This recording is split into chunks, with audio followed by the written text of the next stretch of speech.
Bon, bah, salut Morgane de Loup-Garou France. Je te remercie d'avoir accepté mon invitation. C'est moi qui te remercie. Merci beaucoup. Je t'en prie. Moi, je t'ai découvert il n'y a pas longtemps sur YouTube et je suis tombé par hasard sur une de tes vidéos. Et franchement, quand j'ai regardé la vidéo, je me suis dit, tiens, mais qu'est-ce qu'il raconte? Et puis, au fur et à mesure de la vidéo, et ben, en fin de compte, j'ai découvert pas mal de choses sur le sujet que je ne savais pas du tout. Et donc, et c'est pour ça que j'ai voulu t'inviter sur ma chaîne, justement pour qu'on puisse aborder euh, le sujet justement sur le loup-garou. Avec plaisir. Et déjà, première découverte, je ne savais pas, et je l'ai su, que un loup-garou un homme ne pouvait pas se transformer en loup-garou. Donc déjà, ça, c'est ma première découverte, parce que je pense que tout le monde pense que l'homme se transforme en loup-garou, alors que c'est pas vrai du tout. Et oui. Ah oui, oui, on parle pas du tout de cinéma avec les mecs qui se transforment en loup-garou parce qu'ils sont énervés, parce que je sais pas pourquoi, parce qu'ils se sont fait mordre par un loup-garou dans leur vie, et puis finalement on pourrait les tuer qu'avec une balle en argent, puis ils se transforment en une de pleine. Enfin, on parle pas, c'est pas le sujet. Ceux qui en tout cas qui viennent pour entendre parler de ça, c'est pas la bonne chaîne. C'est Effectivement, clair. j'explique dans mes travaux que la lycanthropie n'existe pas. La lycanthropie, ça consiste donc à la transformation de l'être humain en un animal. À pas confondre avec la lycanthropie médicale, qui là est tout à fait authentifiée sur le plan médical. Là, c'est encore autre chose. D'accord. OK. Et ma première question, je voulais savoir, c'est comment t'es venue cette passion justement pour le loup-garou? Il était une fois. J'étais gamin, je devais avoir, je sais pas, 12, 13 ans, je ne me rappelle plus trop. C'était La Malédiction du loup-garou, une vieille série qui est vraiment que je trouvais géniale. Et j'ai la chance d'avoir eu des parents qui me laissaient regarder aussi des films d'épouvante, des trucs comme ça. Donc, j'ai pas baigné dans quelque chose de trop aseptisé non plus. Je regardais donc cette série-là qui passait, je crois, je sais plus sur M6. Le mec, bon voilà, c'était évidemment cinématographique, donc le mec se transformait, il avait un pentagramme dans la main qui se mettait à Mmh. saigner la nuit, et puis bon bah c'est là qu'il allait se transformer, mais il n'était pas méchant le loup-garou, il était plus limite justicier, mais tu avais des bons et des mauvais loups-garous, en fait, ça, il gardait finalement, ça ne venait pas nécessairement des animaux sanguinaires, parce qu'avec une perte de contrôle, ils avaient toujours une forme de morale intérieure, s'ils étaient bons dans leur vie humaine, ben, ils restaient bons dans leur vie animale, je veux dire. Mais voilà, c'était des animatroniques, des vrais costumes, si tu veux, donc avec les babines qui bougeaient, les arcades, Mmh. les oreilles, tout ça, ça faisait réel. C'est pas comme l'image de synthèse aujourd'hui dégueulasse à la Underworld ou les films comme Avatar ou tous ces trucs-là qui sont vraiment des dégueulasseries du cinéma. Je veux dire, c'est absolument immonde. C'est la mort du cinéma avec l'image de synthèse. Donc moi, ça faisait réel. Et aujourd'hui, j'ai acheté d'ailleurs la série qui est sortie il n'y a pas si longtemps que ça. Et je trouve que c'était avant-gardiste, c'était hyper bien fait. Et c'était, je pense, le point d'ancrage, comme on dit en hypnose. Ça m'a vraiment fasciné et j'étais vraiment beaucoup interpellé par le charisme, la puissance, la beauté de la bête.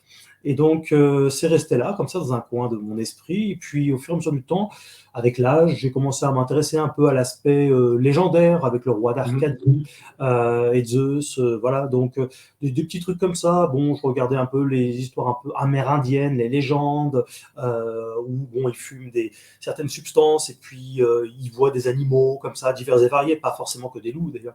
Enfin, je me suis intéressé à cet aspect-là, puis un peu à l'aspect cinématographique, forcément, donc là, tu passes une ribambelle de films. Et puis l'aspect occulte, ésotérique également, à savoir est-ce que la lycanthropie existe. Alors là, je te paraphrase tout, hein, mais c'est sur Ouais. plusieurs années. Hein. Est-ce qu'il est possible qu'un humain puisse se transformer via des incantations, des sortilèges, d'une possession démoniaque, pourquoi pas une présence extraterrestre, un hybride, une création humaine, un hybride, une dimension parallèle, etc. Enfin, j'ai tout passé en revue, en fait, pendant des années, je crois que c'était en 2008. Alors, j'ai plus les dates en tête exactes, hein, mais je crois que c'était Mmh. 2008, 2009 et 2010. j'ai ouvert un site qui s'appelait loup-garou.org. Loup-garou.org. Il n'y a plus aucune trace, malheureusement, de ce site-là. Enfin, malheureusement, de ma volonté, quelque part. Mais je veux dire, des fois, on a des traces, tu sais, d'un site qui a existé il y a 10 ou 15 ans.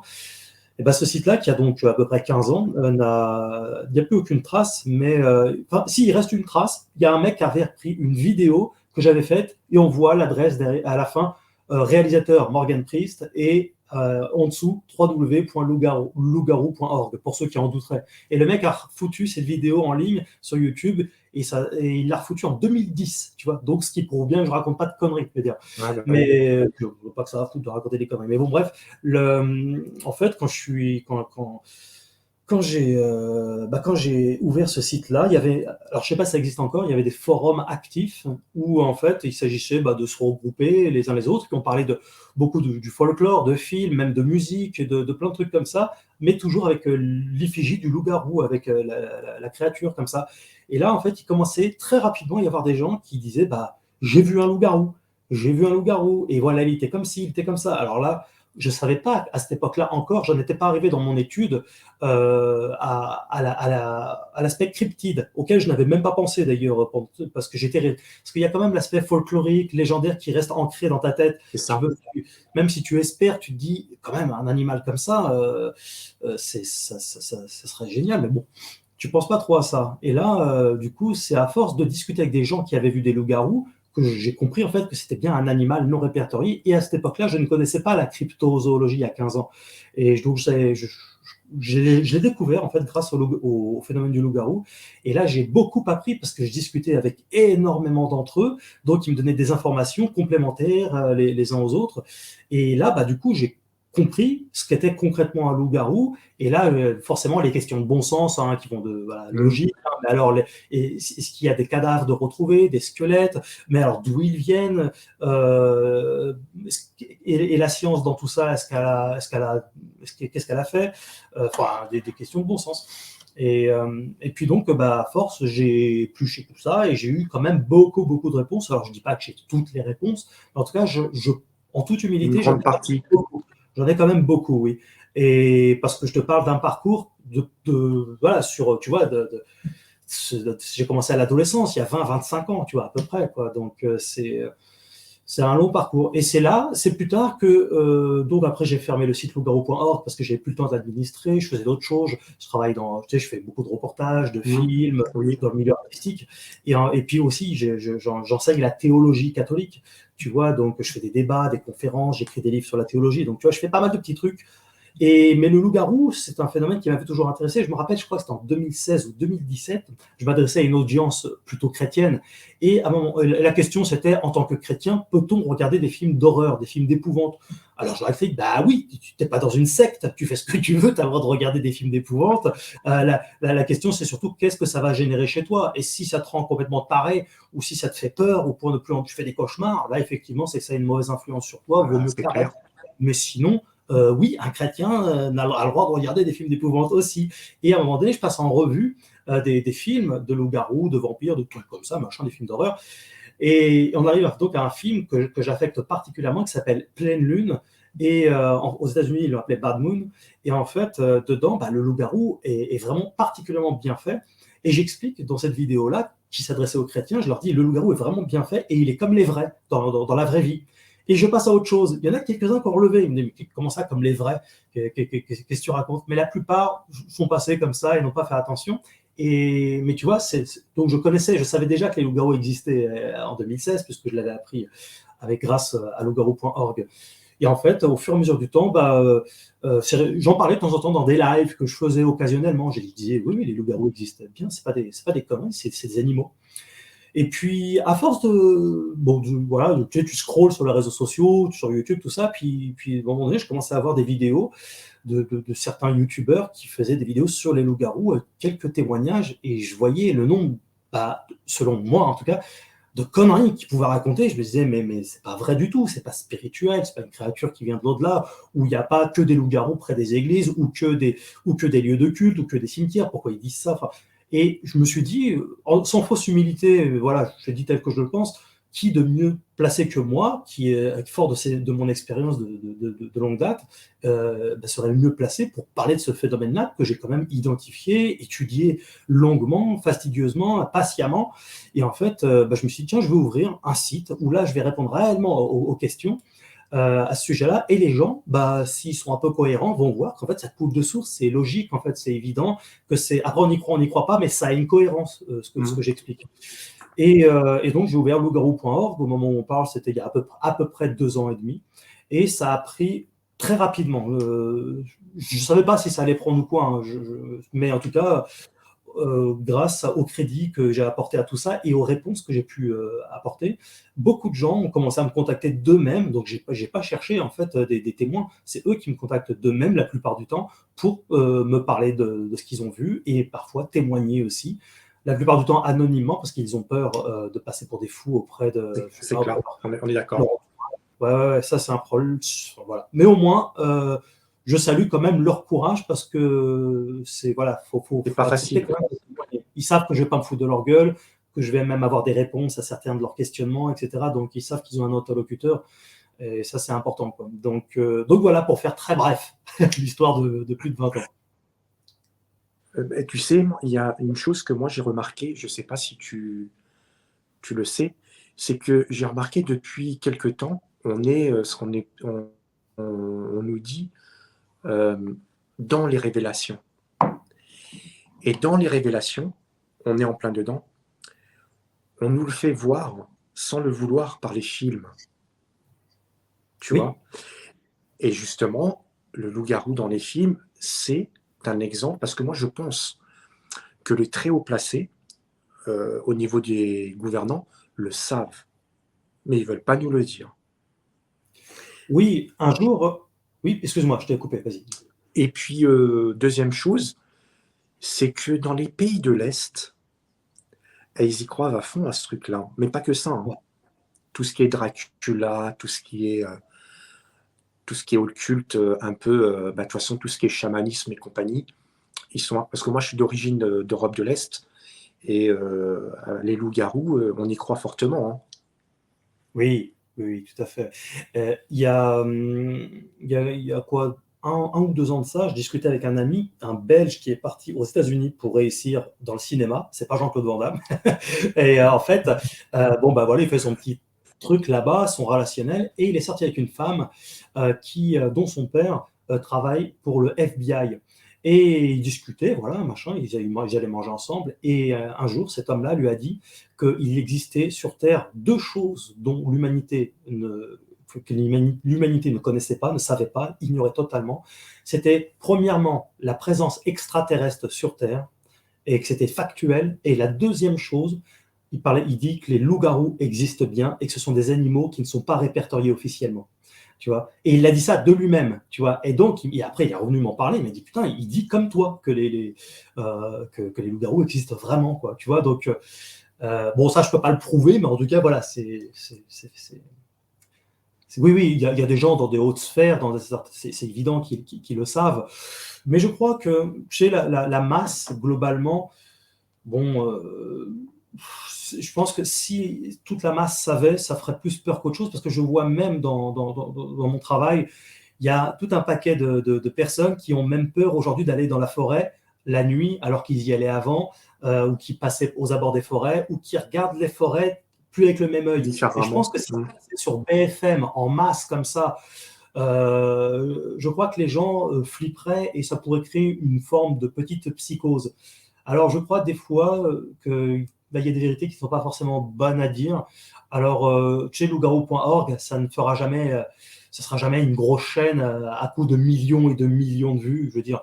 Donc, ça restera, je pense, axé à un public un peu, entre guillemets, underground, c'est-à-dire des personnes voilà, qui aiment bien les sujets alternatifs, tout ça, mais je pense, voilà, je ne me fais pas d'illusions et puis voilà, les gens ont autre chose à penser en plus. Mais les gens ne s'intéressent pas aux loups-garous, tout ça. Mais quelque part, c'est pas plus mal parce que je pense que vu que l'être humain est tellement pourri, c'est pas plus mal pour l'animal de le laisser tranquille.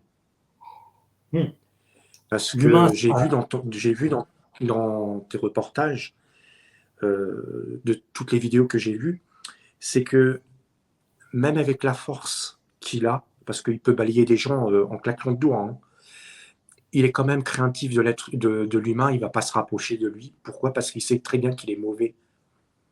Oui, oui. Et c'est surtout ça, quoi. Donc je pense que c'est pas plus mal que la masse ne. Bah, de toute façon, ils vont le découvrir, ils vont le savoir, mais pour protéger cet animal, parce que tu sais, on peut tout faire avec les technologies qu'on a au jour d'aujourd'hui. Bah, la preuve, on est prêt à massacrer tout ce que tout.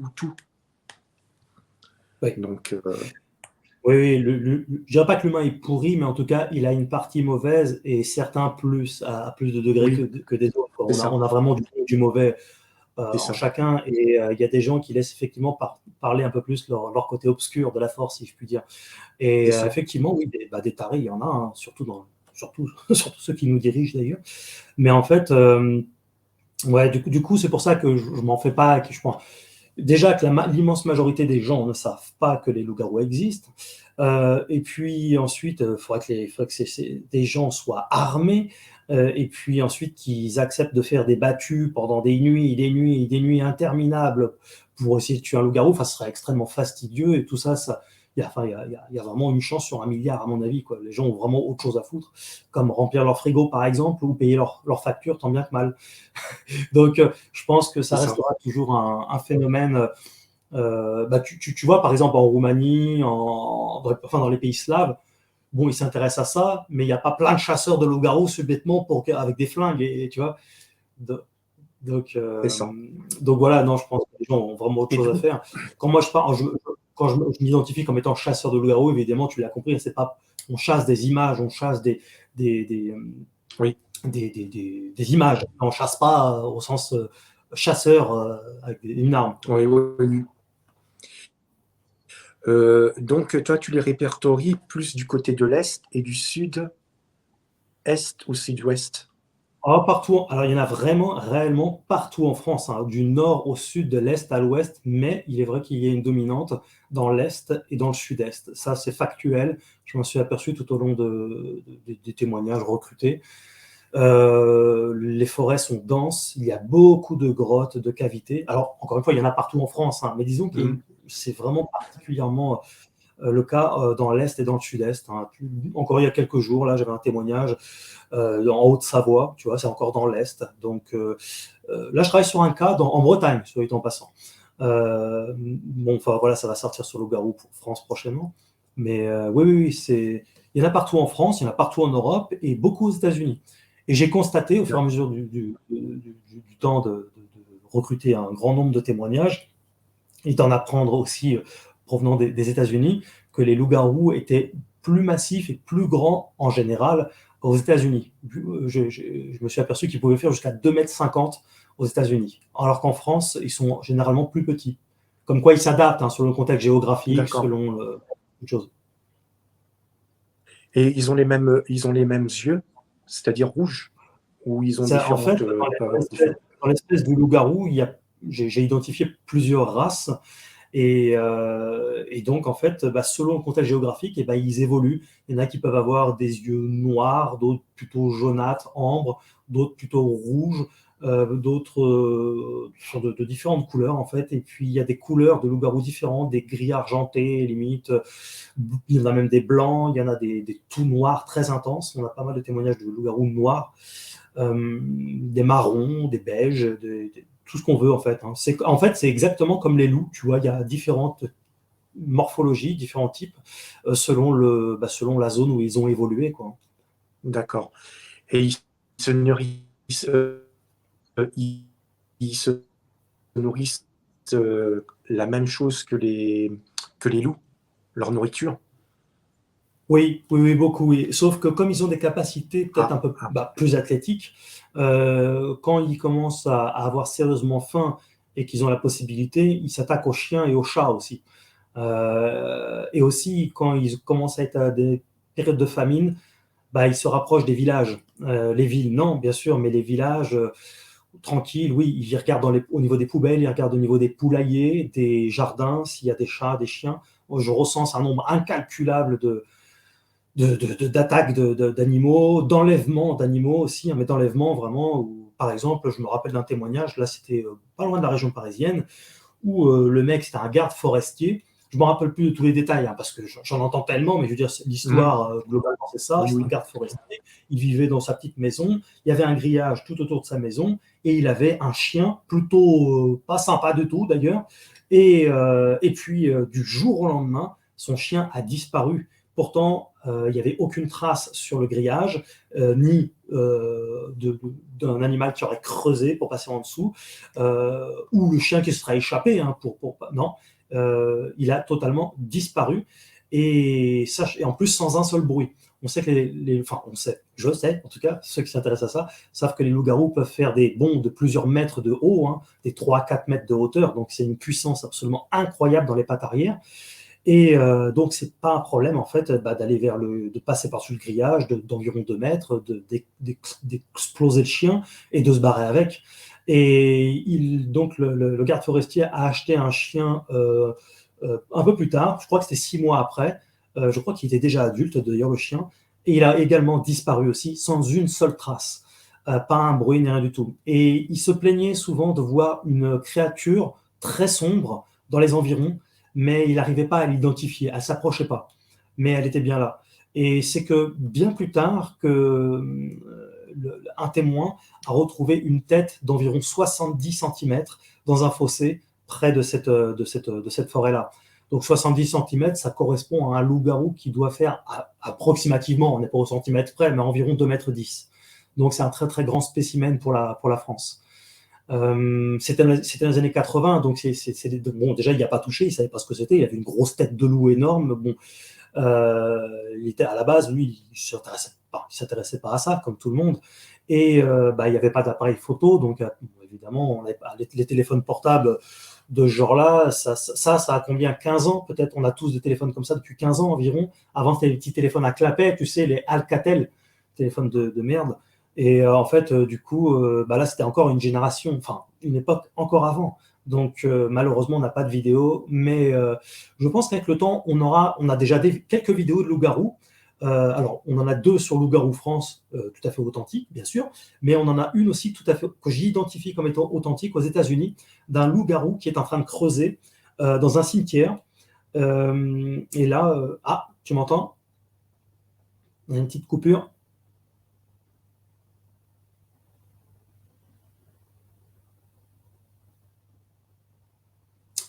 On a une petite coupure, donc on va attendre un petit peu que notre ami revienne. Ça me laisse le temps de boire de l'ectoplasme. Et encore une fois, de reboire de l'ectoplasme. Ah, c'est bon. Ah, c'est revenu. Tu m'entends? Ok. Tu m'entendais, toi? Ah, ok, ça a coupé. Ouais, pas de Connexion. Tu m'entendais? Ouais, je t'entends. Ok. Enfin voilà, ouais, une vidéo de loup-garou qui est en train de creuser dans un trou dans un cimetière. Et j'invite ton audience à venir voir ça. C'est sur loup-garou. Ok. Dis-moi, je voulais te demander, est-ce que tu as des nouvelles, tu sais, du couple que tu as eu en témoignage, que son chien s'est fait manger devant eux? Est-ce que depuis, tu as des nouvelles de ces gens, à savoir s'ils sont retournés en forêt ou ils remettent plus les pieds? Non, ils ne remettent plus les pieds. Ils sont Ont été choqués. Oui. Enfin, surtout cette femme, puisque c'est elle, son mari n'était pas avec elle au moment des faits. Et aussi, c'est un choc, c'est un trauma. Quand je suis arrivé, j'étais le messie, quoi. C'était vraiment, ils tremblaient, hein. Ils tremblaient tellement ils étaient heureux de me voir. C'est comme si j'arrivais, j'allais les, c'est quand même la perte d'un chien de compagnie, c'est pas rien. Et surtout, en plus, une vision pareille, tu vois carrément un loup-garou d'environ 2 mètres approximativement qui arrive, qui éclate ton chien, qui se barre avec. Je pense qu'il n'y a pas que tout le monde s'est bien mis à la place de cette personne-là. Le problème aussi, c'est à qui en parler, parce qu'ils ont contacté les forces de l'ordre et ils en ont à moitié rigolé. C'était pas frontal, mais c'était un peu Madame, non, euh, les loups-garous n'existent pas. C'était un peu comme ça. C'était le ton était un peu ricaneux. Et, euh, et voilà, donc ça en est resté là. Et moi, j'ai passé 3 nuits non-stop dans cette forêt-là. Et dès la première nuit, on avait entendu j'avais entendu des, euh, des hurlements type loup. Je ne savais pas si c'était des chiens parce que quand j'arrivais la nuit, il y avait des chiens qui se mettaient à hurler. Et même, je le dis dedans, ça m'énervait parce qu'en fait, ça gueule, ça gueule, ça gueule. Et je me demande ce que foutent les maîtres en fait. Enfin, moi, j'ai un chien. Si j'ai un chien qui gueule pendant toute la. Enfin, déjà, s'il gueule pendant 5 minutes, c'est qu'on a un problème. Mais alors, s'il gueule pendant un quart d'heure, une demi-heure, 1 heure, c'est vraiment chiant, quoi. Et en fait, je pense parce que peut-être qu'ils ont senti ma présence, mais ils ont peut-être senti aussi la présence d'un ou plusieurs loups-garous, je ne sais pas. Mais en tout cas, ça se contrôle pas, ces choses-là. Donc, ça ajoute une forme d'anxiété, tu sais, tu as une ambiance, Oui. en fait. Surtout quand tu es tout seul, tu as une ambiance, hein, crois-moi. Parce que j'ai fait C'est clair. des reportages jusqu'à 4, et c'est le jour et la nuit, quoi. Surtout la nuit, d'ailleurs. Enfin, voilà, on se, ça n'a rien à voir. Et c'est pour cette raison que j'ai décidé d'y retourner seul, parce que je veux optimiser les résultats qui ne sont jamais du 100%, mais il faut savoir que je ne vais pas n'importe où. Je ne m'amuse pas à aller dans la forêt comme ça, à côté de chez moi, n'importe où. Je vais vraiment là où il y a du témoignage. Et si possible, les témoignages les plus récents. Donc, il ne suffit pas d'aller dans une forêt pour avoir cette potentielle opportunité de tomber face à un loup-garou ou d'avoir des éléments qui vont dans ce sens-là. Il faut quand même accepter de faire ce que je fais, quoi. C'est pas tout le monde qui accepte de passer plusieurs nuits ou d'aller de traverser la France de long en large comme ça pour chasser le loup-garou. Qui veut faire ça? Ouais, bah oui. Justement, ma question suivante, c'est justement comment tu t'organises pour aller, comme tu expliquais, que d'aller dans un endroit en disant bah non, je vais pas comme ça de gauche à droite. Comment tu fais? Est-ce que tu as des personnes qui t'aident derrière ou tu fais tout de A à Z? Comment tu t'organises justement pour aller dans une destination bien précise? J'écoute toujours le témoin, en fait. Le témoin me dit, voilà, dans cette zone-là, il y a eu ceci, il y a eu cela, et je vais direct droit à la zone, en fait, en question. Et après, surtout au fur et à mesure du temps, j'ai réussi à acquérir, grâce aussi à ma communauté, parce que je suis obligé d'avoir un système de donation, comme beaucoup d'ailleurs d'artistes ou de youtubeurs ou tout ça, et système de donation PayPal, parce que ça me permet de financer tous mes voyages et tout le temps que j'y passe. Et j'ai investi dans des caméras de surveillance que j'accroche aux arbres un peu partout. Oui. Et j'ai aussi acheté des jumelles nocturnes. Bon, bah, tout ça, c'est des frais, c'est du pognon qui part, machin, mais c'est essentiel pour moi. Et justement, je viens de sortir un livre là, pour répondre à ta question, hein. Donc, ça, c'est mon deuxième livre sur le loup-garou. J'en ai sorti 2. Loup-garou, la vérité, et Homo lupus, l'histoire du loup-garou. Je pourrais expliquer après pourquoi Homo lupus. Et en fait, dedans, j'explique quelle est, selon mes critères, la meilleure méthodologie à employer pour chasser le loup-garou. Et donc, bon, bah, effectivement, la première chose, c'est quand même, bon, au-delà de la passion, c'est quand même l'argent. Parce que, encore une fois, il y a des frais. On est bien d'accord. Les voyages, les caméras, un bon ordinateur aussi, logiciels qui vont avec, tout ça. Enfin, il y a tout un budget qui est là, et on s'en rend pas forcément compte quand on regarde des vidéos comme ça, on les regarde, on les enchaîne et tout ça, puis en fait, derrière tout ce qui est audiovisuel, que ce soit le reportage ou même le cinéma, c'est du budget. Et donc voilà, j'ai investi dans tout ça et ça m'aide dans ce type d'investigation-là. Je n'ai pas choisi de prendre des drones parce que j'ai pas envie de faire des trucs aériens.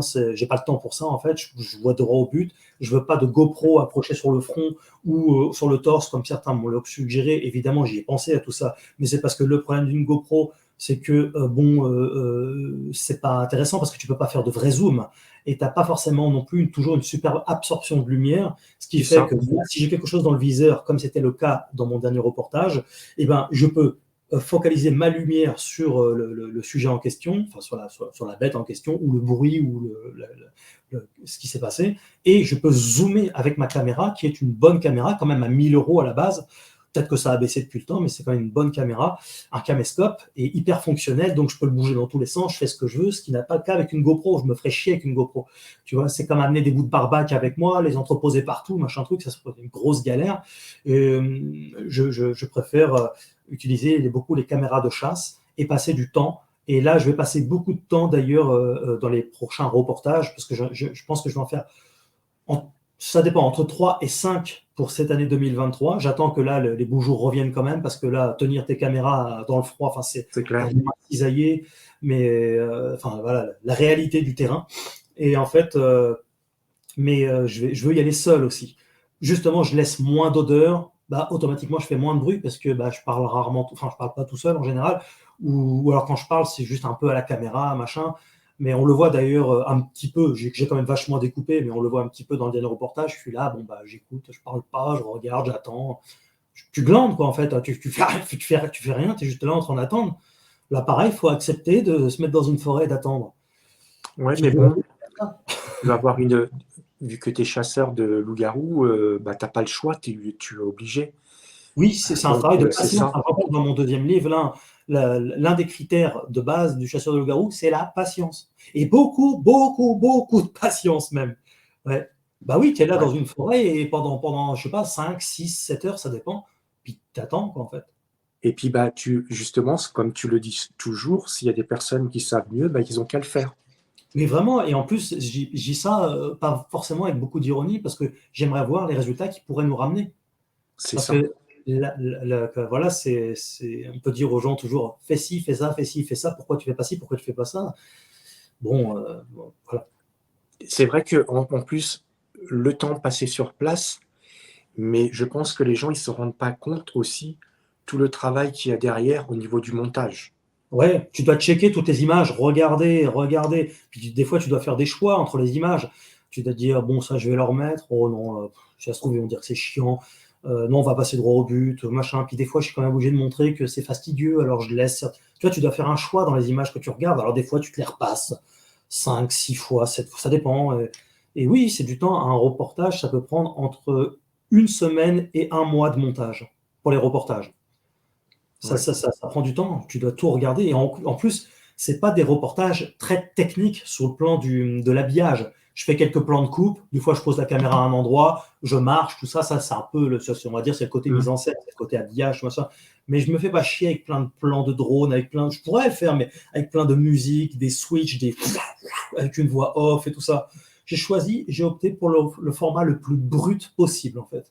Et j'ai fait la même chose, j'ai opté avec les témoignages pour le format le plus brut, c'est allô, ça va? Ouais, alors, t'avais un loup-garou, c'est direct au téléphone, et on fout ça comme ça dans le domaine public, et ma foi, je pense que la majorité sont très contents, parce que c'est un format très brut, hein, je me fais pas chier, je veux pas faire du reportage comme les gros youtubeurs, ou comme sur TF1, tout ça, avec une voix off, je pense que c'est du vu et revu et revu, j'aime bien le format comme ça, brut de pomme.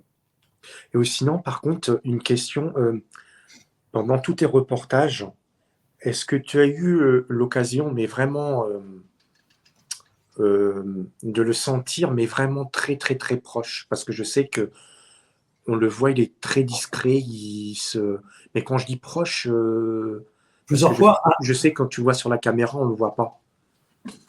en fait, au moment, enfin, je me rappelle notamment à Nice et à Salazac aussi d'ailleurs.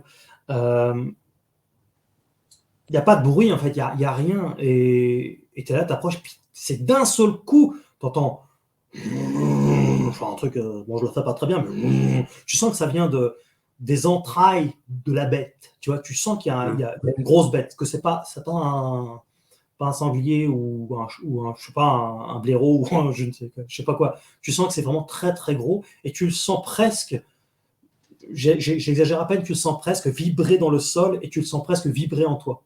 En fait, c'est bizarre, hein. Tu C'est sens que fou, ça hein? va pas du tout. Tu sais que, mais intérieurement, tu sens que ça va pas du tout, du tout. Alors, bah, il y a les réactions face, bah, bon, ça fait peur, hein. Alors, bah, face à la peur, les réactions peuvent être très différentes, très variées. Même dans mes témoignages, j'en ai une multitude de réactions qui peuvent être parfois un peu étranges. Les gens parfois peuvent être figés, ils bougent pas. Ils attendent. T'en as qui s'en vont, mais en marchant, comme ça, discrètement, sans regarder. Même ils se disent, si je regarde pas, c'est bon. T'en as qui peuvent, ça peut les rendre un peu hostiles. Ils vont aller vers. Et puis t'en as qui courent, comme moi. Parce que ça te surprend. Et j'ai eu plusieurs fois cette expérience-là. Et d'ailleurs, par rapport, tu parlais du reportage en Charente, je n'ai pas eu de grognement du tout. Et d'ailleurs, c'est pour ça que je ne suis pas parti. Ce n'est pas parce que je suis spécifiquement plus courageux qu'un autre en soi. Bon, j'ai peut-être une forme de courage, mais en tout cas, je ne suis pas inconscient non plus. Je ne suis pas fou. Je sais ce que je fais. Et si une bestiole te grogne dessus, ça veut dire que tu dois partir. Ça veut dire qu'il te prévient. Ouais, c'est ça. Il ne faut pas que tu partes, tu es sur mon territoire, ou tu viens m'emmerder, ou j'étais en train de dormir, ou je ne sais quel. Voilà, mais c'est comme un chien. Quand il commence à te montrer les dents ou grogner, il ne faut pas insister. C'est logique. Or là, je n'ai pas eu du tout d'agressivité en Charente. Par contre, j'ai ressenti intérieurement, mais là, pareil, c'est pas palpable, donc c'est pas prouvable malheureusement, mais c'est une sensation intérieure. Tu te sens comme oppressé, et je sais pas, c'est un peu comme si tu avais ta zone reptilienne, la zone animale, en fait, qui gère aussi l'instinct primaire, t'indiquait en fait qu'il y a un prédateur. Tu vois, et d'ailleurs, on l'a constaté aussi dans une bonne partie de témoignages, pas tous, mais quand même une bonne partie, il y a un silence total, absolu. C'est ce qui s'est passé en Charente. Hein. Bon, là, pareil, le silence, je ne peux pas l'inventer. Hein. Les chiens s'étaient arrêtés de gueuler, etc. Il y avait vraiment une drôle d'ambiance à ce moment-là, et je l'ai ressenti. Et c'était encore différent de d'habitude parce que j'étais seul. Donc, tout est disproportionné. Et là, je peux te dire que le katana, ça peut prêter à rigoler pour certains, mais j'étais trop content de l'avoir. C'était mon meilleur ami à ce moment-là. C'était mon Dieu, c'était mon Jésus. Mais tu vois ce que je veux dire? Quand tu es parti, est-ce qu'il t'a suivi ou il est Non, resté dans son non, c'est d'un seul coup, en fait, j'ai vu la masse partir. Moi, j'étais là, c'était sur sa gauche, c'est-à-dire sur ma droite, en fait. Et parce que j'étais en train de faire un zoom dessus, puis je l'ai vu partir, et il s'est barré sur sa gauche, et je ne sais pas où il s'est barré, et je ne l'ai pas vu courir. Et moi, ça m'a fait reculer automatiquement, parce que j'avais quand même peur qu'à un moment donné, il décide de venir vers moi, on ne sait jamais. Mais on le sait, on le voit. Même j'en parle pas pour faire de la pub, hein, mais bon, quand même, dans ce livre-là, il y a 20 témoignages qui viennent des États-Unis. Et j'ai toute une multitude de témoignages aux États-Unis. D'ailleurs, je prépare un 3e livre qui va s'appeler « Sans histoire de loup-garou », toute traduite en français par ma traductrice, salut Virginie, qui m'aide beaucoup. Et voilà, ça permet de voir ce que j'explique, c'est qu'en fait, dans tous les témoignages, à 99,9%, il n'y a pas d'attaque de loup-garou.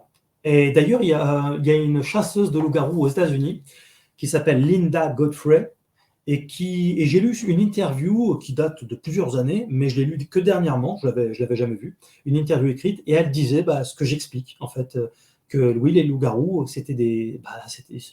ça peut paraître bizarre quand on dit ça, mais un loup-garou, globalement, c'est une flippette. Tu vois, alors qu'il a tout pour t'écraser la gueule, pour te mettre en charpie, il te met en 3 épisodes. Tu sais, je vais te dire un truc. Peut-être qu'au jour d'aujourd'hui, c'est une flippette. C'est un peu normal. Tu vois tout ce qu'on fait à la Terre. Tu vois ce qu'on fait nous, êtres humains, entre nous. Tu sais que le loup aussi est une flippette. Il ne s'attaque jamais à l'homme. En fait, ils ont vraiment des fonctionnements très similaires à au moins 80%, parce qu'ils se méfient beaucoup de l'homme. Et en fait, c'est ça qu'il est néfaste. Ouais. C'est pour ça d'ailleurs qu'on appelle ça un loup-garou. Loup-garou, étymologiquement, ça veut dire loup humanoïde, loup hominidé. Et Homo lupus, c'est son nom en latin, l'Homo lupus, c'est-à-dire loup hominidé, loup-garou. Et c'est comme ça que je l'ai baptisé, parce que en fait, dans ma thèse, que je passe en revue aussi dans mes 2 livres, c'est que c'est un animal préhistorique, c'est un animal antique, c'est pas quelque chose de nouveau, quoi, en fait, qui a traversé les âges. Est-ce que dans un avenir proche, tu irais faire un reportage aux États-Unis? Si l'occasion m'est proposée, oui. Pour l'instant, je n'ai pas ce type d'occasion-là. Ce que j'espère, c'est avoir une forme de médiatisation. Et c'est pour ça que je te remercie encore beaucoup de m'inviter. Je t'en prie. contribue, mais être un peu plus, grandir quand même, parce que, comme je te disais auparavant, c'est un sujet tellement ciblé, tellement particulier que la masse, au sens général, ne s'intéresse pas à ça.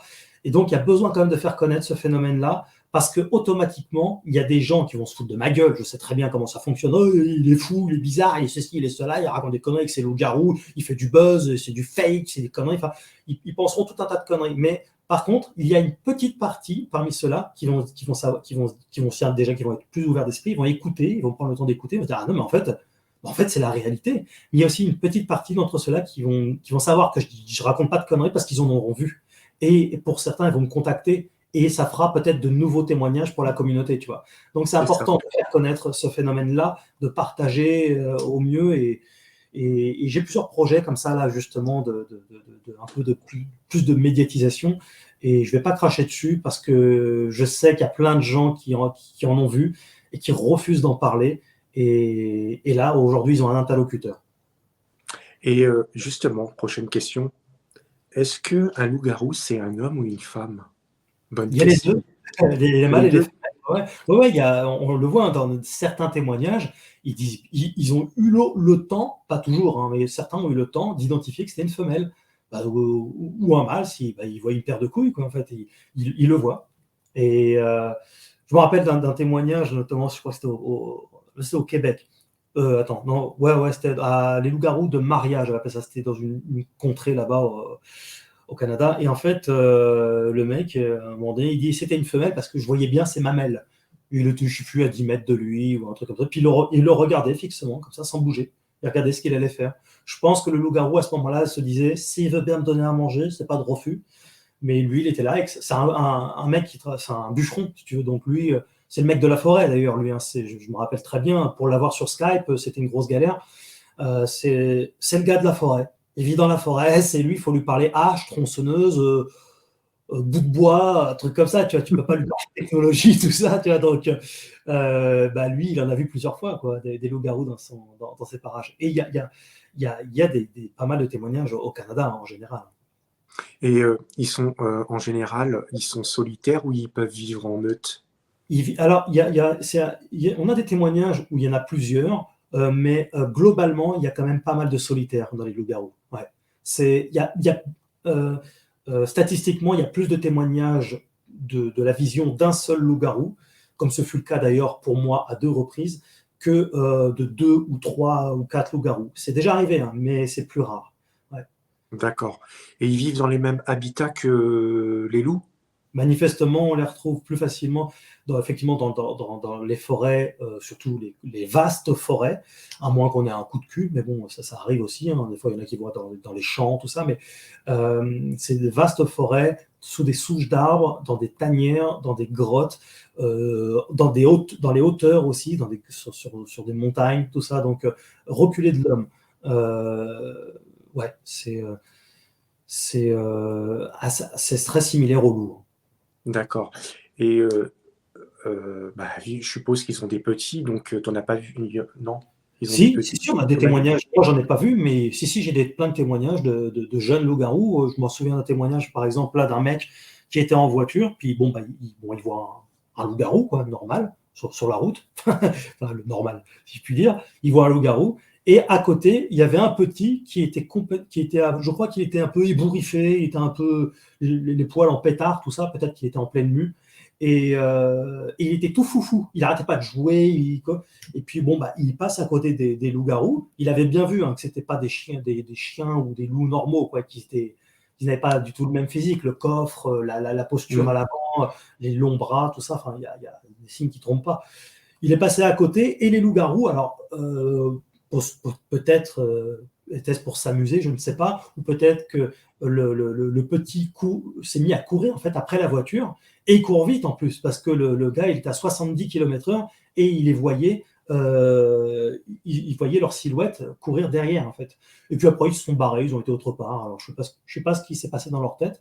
Peut-être que le jeune a voulu courir après la voiture et que la mère, donc la louve-garou, lui a couru après pour l'amener un peu sur le droit chemin, quoi. En tout cas, voilà, j'ai pas de réponse dans l'absolu, mais c'est un témoignage tout à fait factuel, ça aussi. Ouais. Oui, d'ailleurs, le Québécois aussi avait vu deux jeunes loups-garous, hein, deux petits. J'ai aussi un témoignage en Espagne d'une femme qui a eu affaire, elle qui s'est fait mordre par un loup-garou au niveau du bas-ventre. Et plus tard, elle a vu des cadavres de loups-garous, une mère et son petit qui étaient tués. Et le père de cette femme-là, enfin de cet enfant, parce que c'était une enfant à l'époque, a sauvé de la mort un petit loup-garou aussi.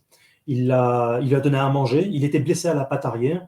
Et c'est un mec voilà, qui avait fait la Deuxième Guerre mondiale. C'était un résistant. Enfin, voilà, c'était un mec avec une grosse paire de couilles. Tu vois, hyper démerdard, hyper bricoleur. En fait, il a sauvé donc. Il a endormi avec de lait, je crois que c'est de l'éther, le petit loup-garou qui était blessé, parce que c'est quand même un animal sauvage. Il lui a donné pendant 10 jours à manger, mais il restait là, il ne bougeait pas, c'était pas normal, et ils se sont aperçus vraiment qu'effectivement, il était blessé à la patte arrière. Et donc, il a pris le nécessaire pour essayer de le soigner, le rabibocher comme il pouvait. Il l'a endormi, il l'a pris sur ses épaules, il l'a foutu dans sa voiture, et il avait une montagne à lui, en fait. Donc, il l'a amené dans les hauteurs de sa montagne, et il est resté pendant 3 semaines avec le loup-garou, à le soigner, à prendre soin de lui, à lui donner à manger aussi. Et donc, lui, il dormait voilà, dans la forêt, hein. Quand tu as fait la Deuxième Guerre mondiale en tant que résistant, tu passes ça, tu passes tout, quoi, je veux dire. Et, donc, au bout d'un moment, le loup-garou commençait à aller mieux, et il s'est barré de lui-même. Mais il n'y a pas eu d'adoption précise, ni rien du tout. Mais c'est une très, très belle histoire. Et d'ailleurs, si je pouvais avoir un jour des moyens colossaux, cette histoire-là m'a beaucoup marqué, et on pourrait en faire un film. Même si ce n'est pas un film, mais c'est un vrai film. C'est une très, très, très belle histoire de cette femme qui a témoigné pour Loup-garou France, et de son papa, qui est son héros, hein, pour elle, et qui était un homme extraordinaire. Et voilà. Donc, enfin, voilà. Je ne sais pas si tu as vu ce témoignage-là, mais tu pourras le voir, ou ton audience pourra le voir aussi. Ouais, je pourrais. De toute façon, les gens, tu me donneras tous tes liens, je les mettrai en dessous de la vidéo, comme ça les gens ils pourront avoir accès pour aller voir les vidéos. Il y a des témoignages, franchement, il faudra y aller. Moi, je voulais te demander aussi, c'est vrai que quand le reportage le témoignage du gars qui t'avait dit quand il était jeune, il avait vu un loup-garou, tu sais, où il est arrêté, ils avaient fait du stop là. Où ils partent deux cousins, où ils ont été voir un cousin. Ah oui, oui. Impressionnant celui-là. Hein. Oui, où ils se sentent suivis, tout ça. Et ouais. Oui, il y a souvent ce cas de figure-là, des personnes qui se sentent oppressées et suivies, mais ils ne voient rien, parce que la bête ne s'approche pas automatiquement, elle reste dans la forêt, dans la pénombre, donc noir sur noir, ou en tout cas sombre sur noir, il n'y a plus d'espoir. Tu vois rien, quoi. Donc en fait, oui, ils regardent. En fait, j'ai compris avec le temps, il m'a fallu beaucoup de temps pour comprendre ce genre de comportement-là, c'est qu'en fait, ils sentent des odeurs, ils attendent voir si les personnes vont pas jeter de la bouffe ou quelque chose, parce que comme ces animaux quoi, qui ont faim, et très faim même, donc ils chassent du bétail, hein, forcément. Ils peuvent sanglier, c'est quand même compliqué, mais voilà, sauf sanglier un peu boiteux ou marcassin, pourquoi pas, mais tout ce qui est plutôt plus facile à gripper, quoi, comme un chevreuil, ou des chèvres, des moutons, ou des renards, toutes sortes de bestioles, quoi, de la forêt. Et donc, ils suivent les gens, hein, généralement, quand ils ont très faim, ça peut arriver. C'est pas juste une curiosité comme ça animale, hein, c'est vraiment parce qu'il y a un intérêt instinctif. Ce que j'ai pu remarquer, c'est qu'en fin de compte, quand tu réfléchis bien, on peut dire qu'ils ont presque constamment faim, parce qu'ils ne doivent pas trouver de la nourriture. Ouais. Oui, c'est pour ça que j'en suis arrivé à cette conclusion qui me semble la plus logique, en fait. C'est qu'ils s'approchent parfois des villages. Je me souviens, par exemple, d'un témoignage que j'ai enregistré il y a quelques mois, de cette femme qui est là, qui regarde par la fenêtre, et puis elle voit une bête énorme, en fait, mais elle croit que c'est un chien, un gros chien, quoi. Mais bon. Et ils adorent les animaux, et ils en ont même sauvé plusieurs fois de la mort. Donc elle descend dans son village, elle va voir à l'angle d'un mur, et là elle voit en fait que c'est pas du tout un chien, qu'il est debout sur les pattes arrière, il marche en bipède, mais il est un peu recroquevillé, et il a l'air un peu faiblard. Je crois qu'il est marronâtre, celui-ci, et bossu, enfin comme les loups-garous, quoi. Et il a les pattes avant, qui sont longues, hein, qui frottent par terre, et elle entend même le bruit de ses griffes par terre régulièrement. Clac, clac, clac.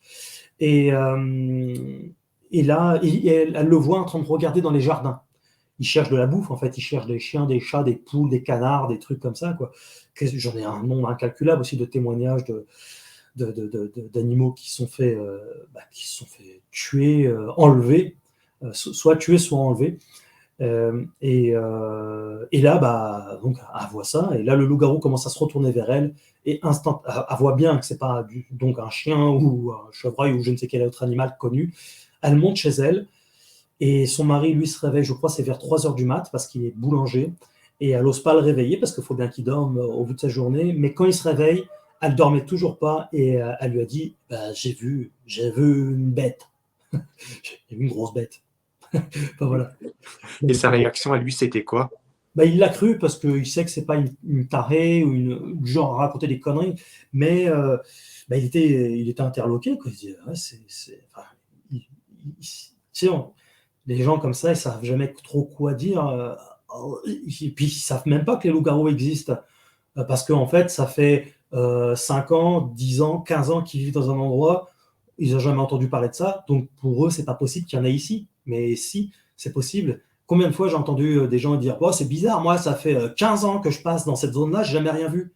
Bah ouais, mais mon pote, sois pas nombriliste. Attends, c'est pas parce que toi, tu n'as pas vu qu'il peut pas y avoir des gens qui voient. Arrête tes conneries. C'est un peu comme ceux qui disent, je crois que ce que je vois. Qu'est-ce que c'est que cette connerie? C'est pas parce que tu n'as pas vu que ça peut pas exister. Faut pas être nombriliste dans la vie. Moi, il y a plein de trucs qui existent et que je n'ai jamais vus. Et pourtant, ça existe. Puis il faut garder l'esprit ouvert, il faut être humble dans la vie. Des fois, il y a des choses qui peuvent exister qu'on ne connaît pas. Et pour cause des millions et des millions d'animaux, pas quelques milliers, des millions d'animaux qui existent et qui ne sont pas connus du tout pour l'instant. Et qui peut-être même le seront jamais pour une soirée.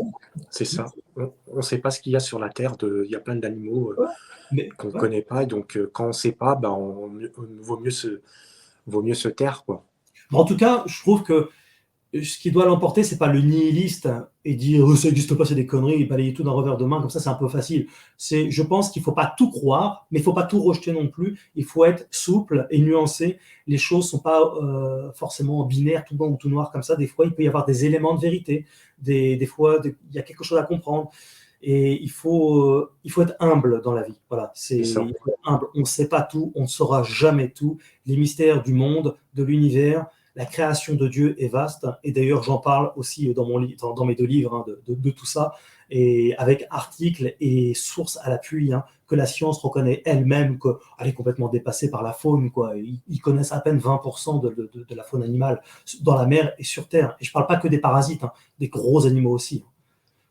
Et dis-moi, depuis ton reportage que tu as fait à Blois, est-ce que tu as des nouvelles de ce fameux... J'ai eu une seule nouvelle là donc c'était on allait au château de Blois, puis au musée de Blois pour essayer de trouver ce loup-garou empaillé, car c'est la réalité. Mon pote ne ment pas, c'est pas un taré, c'est pas un menteur, je le connais bien, et on en a longuement parlé. T'imagines bien, en dehors du reportage, hein, voilà, c'est évidemment pas une connerie. Et il y a juste une personne qui m'a contacté, avec laquelle je me suis entretenu au téléphone, et il m'a dit, je te confirme qu'il y avait bien un loup-garou, parce qu'il m'a dit, il y a une vingtaine d'années, je l'ai vu aussi.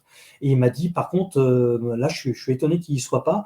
Et il m'a dit qu'au milieu du château, il y avait un puits énorme. Et il m'a dit que, apparemment, selon certaines sources, mais ça reste là, c'est vraiment d'hypothèse, il fout des animaux empaillés aussi dedans, quoi. Alors, soit c'est carrément dans le fond du puits, dans une cavité, je ne sais où, soit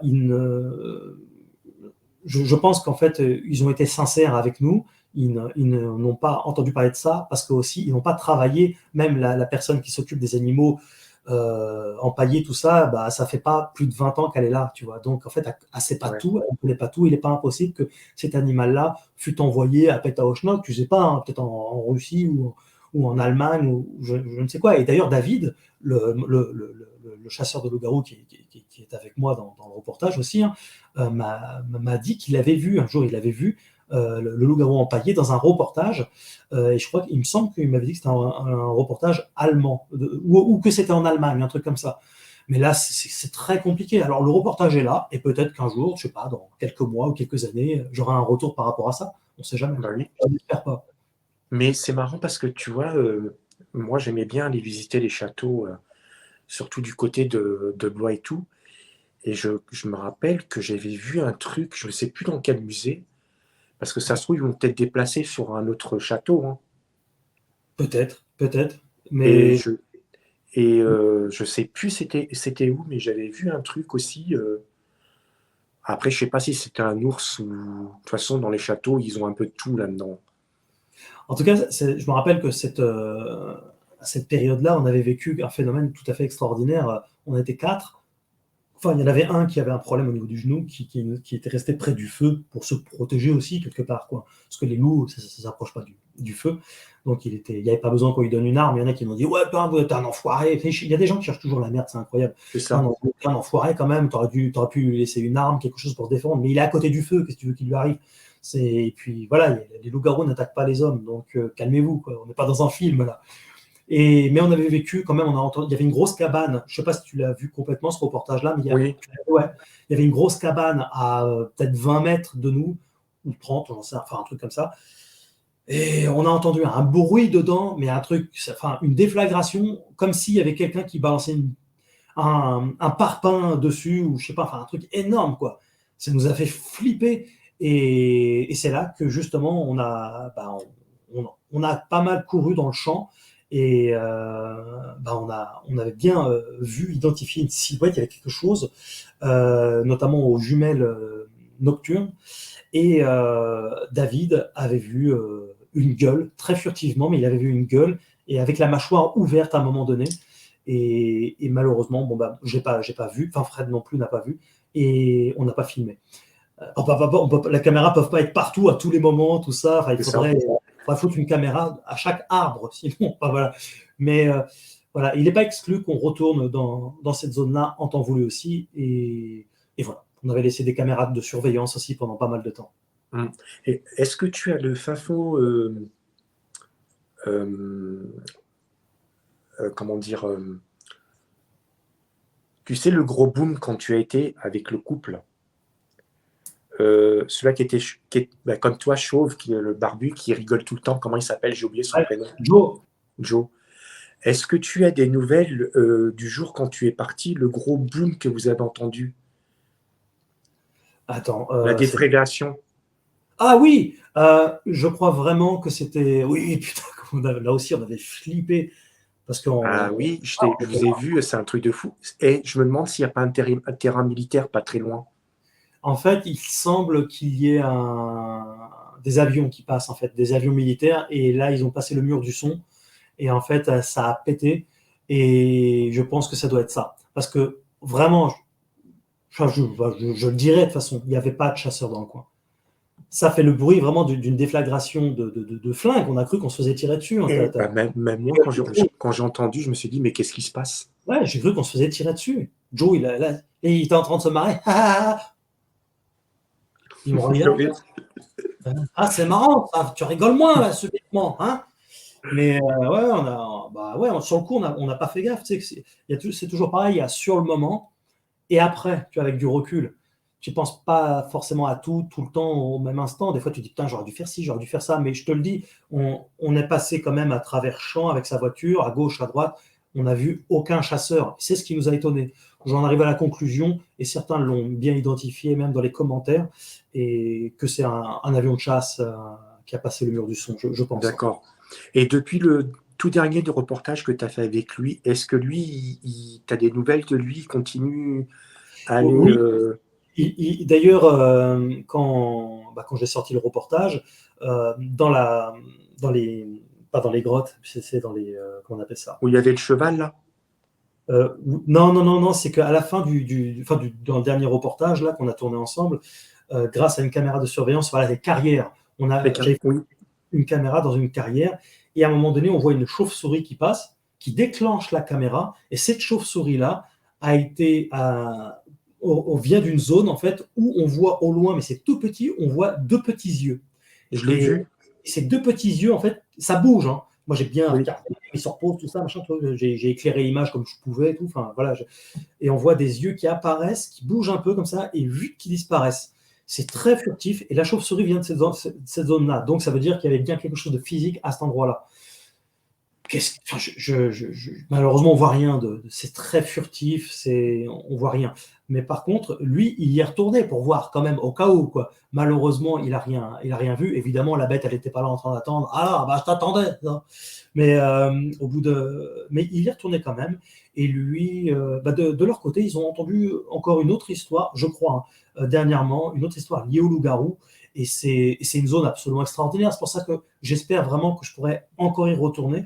Parce que tu le vois bien, tu as vu aussi les témoignages des ouais, paysans, tout ça, l'autre qui parle de crocs où on pouvait mettre carrément un pouce dans la taille du croc. c'est ça. C'est énorme, quoi. Voilà, et puis, voilà, il y a une succession d'événements qu'on a vécu, que d'autres ont vécu, qui, pour moi, sont une preuve absolue qu'il y a bien, j'allais dire, un nid de loups-garous dans les environs, quoi. On est dans l'est de la France encore. Hein. Mm.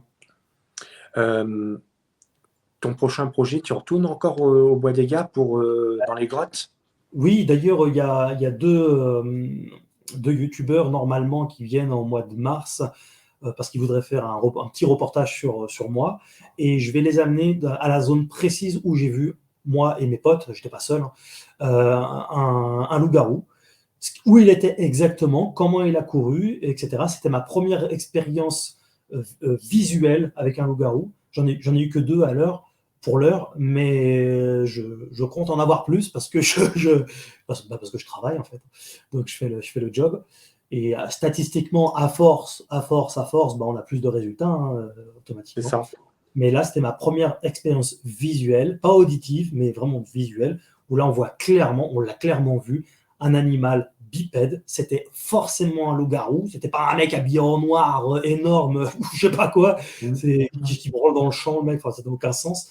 Ou le fameux sanglier qui revient à toutes les sauces. Non, c'était bien en bipède. On voyait bien des bras qui bougeaient comme ça. Voilà. Et, euh, et, euh, et voilà, quoi, on l'a très bien vu, mais c'était très sombre et il faisait froid. J'avais ma lampe que je pensais avoir bien rechargée. Manifestement, c'était pas le cas. Peut-être que j'ai mal branché, je sais pas. Ça me paraît bizarre quand même, mais ça peut arriver. Des trucs comme ça. Je suis pas infaillible non plus. Le froid aussi, ça aide pas parce que forcément, ça décharge les piles plus rapidement. Mais enfin, là, ça m'étonne quand même parce qu'on n'a pas passé non plus des heures et des heures interminables dans le froid non plus. Donc, j'ai dû tout simplement mal recharger ces batteries-là. Quoi qu'il en soit, c'était une super expérience. Et donc, voilà, il y a ça. Il y a peut-être des conférences de presse qui se préparent. Peut-être qu'il y a possibilité d'aller dédicacer mes livres dans certaines librairies aussi. Il y a des choses qui se préparent. J'en dis pas plus pour l'instant. Est-ce que ça se fera? Est-ce que ça se fera pas? Voilà. Ok. Et je voulais te demander, par rapport à ta lampe quand tu vas sur le terrain, est-ce que ce type de lampe que tu as, est-ce que ça peut effrayer justement le loup-garou? En fait, ce qui peut effrayer précisément le loup-garou, c'est surtout le fait de trop parler et notre présence. Parce que tu sais, quand on est à plusieurs, automatiquement, en plus, si je suis avec tu vois, si je suis avec des déconneurs, moi, il me faut pas beaucoup pour déconner en plus. Moi, là, j'ai la vanne Ouais, bah oui. facile, Oui, oui. j'arrête pas en plus. Moi, j'ai toujours plein d'idées à la con, tout ça. Donc, je sais pas, c'est en moi. C'est pour ça d'ailleurs que j'ai fait beaucoup de créations humoristiques. C'est parce que j'aime beaucoup rire. Et c'est même vital. C'est un peu comme l'amour. D'ailleurs, c'est pas pour rien que amour rime avec humour, peut-être. C'est quelque chose de très important chez moi et c'est une bonne catharsis.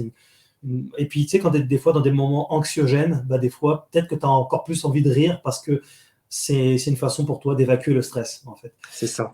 Et puis, je suis quelqu'un d'assez hypersensible, tout ça, donc j'évacue beaucoup comme ça à travers l'humour. Et en fait, bah, c'est ça le problème, c'est que quand je me retrouve avec soit des amis ou d'autres personnes, quoi, on parle automatiquement. Et ça, c'est un gros problème. C'est pour ça que j'ai décidé de faire des expéditions également seul, toujours accompagné, mais aussi seul, pour moins parler et pour laisser moins d'odeurs. Et au-delà de la lumière, c'est surtout ça qui pose un problème, c'est les odeurs. Et en plus, tu peux laisser des odeurs pendant plusieurs jours dans une zone, tu vois. D'où l'intérêt d'ailleurs, et ça c'est ce que je vais faire aussi dans les temps à venir, c'est carrément laisser des caméras de surveillance pendant carrément tout un mois complet. Voilà, donc voire même plus si possible, on verra.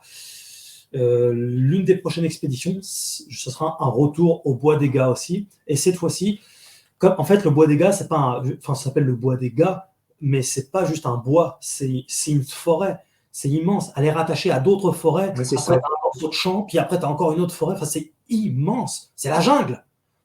Et donc, en fait, tu peux pas faire ça en 3 nuits comme ça, c'est pas possible. Puis tu as des zones tellement boisées et chargées que tu ne peux même pas entrer dedans. Il faudra un coupe-coupe, il faudra un tank, un char d'assaut.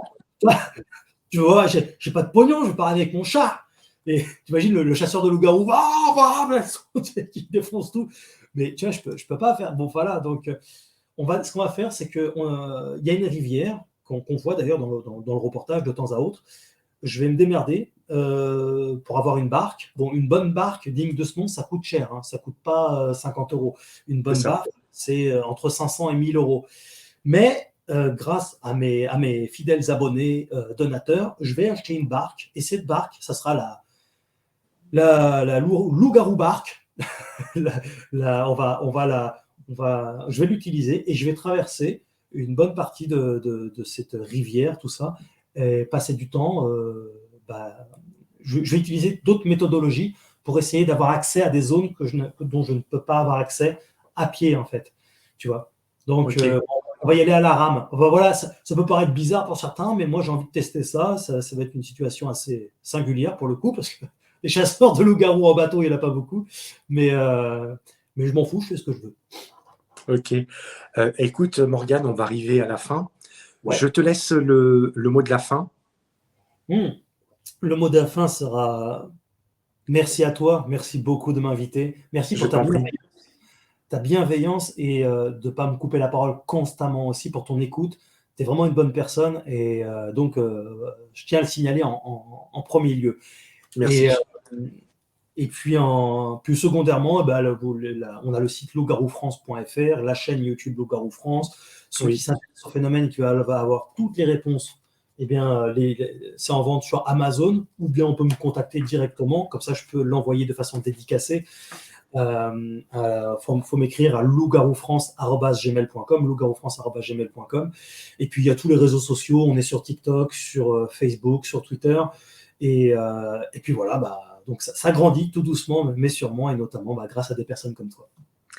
En tout cas, moi, je te remercie beaucoup et je pense que ce ne sera pas le dernier entretien qu'on fera ensemble. Avec plaisir. Je l'espère. On termine la vidéo. Tu ne quittes pas, tu restes 2 secondes encore avec moi. Puis je te dis à bientôt.